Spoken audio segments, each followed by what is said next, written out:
মহরম মাস চলতেছে। এই মহরম মাসে গুরুত্বপূর্ণ দুইটা আমল।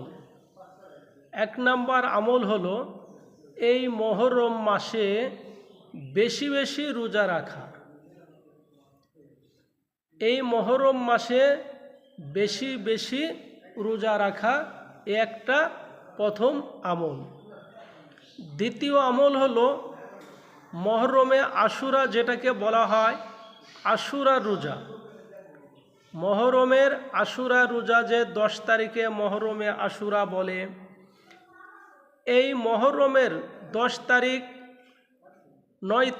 9 তারিখে রোজা আর 10 তারিখে রোজা রাখতে হয়। তো 10 মহরম এটারে আশুরা বলা হয়। তা আমরা 10 মহরমের যে আশুরা রোজা, এই রোজাটাও গুরুত্ব সহকারে রাখতে হবে। যারা আমরা 2টা রোজা রাখব, তারা 9 তারিখে রোজা রাখব আর 10 তারিখের রোজাটা রাখব। এই হলো 2 নম্বর আমল।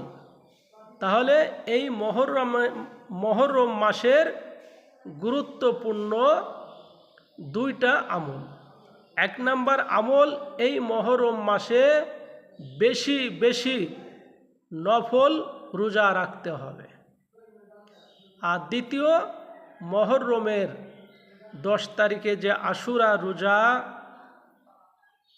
মহরমের 9 তারিখ, মহরমের 10 তারিখ আশুরার 2টা রোজা রাখা। তো এই 2টা আমল আমরা গুরুত্ব সহকারে করার জন্য চেষ্টা করব। আল্লাহ পাক রব্বুল আলামিন আমাদের সকলকে এই 2টা আমল বেশি বেশি করার তৌফিক দান।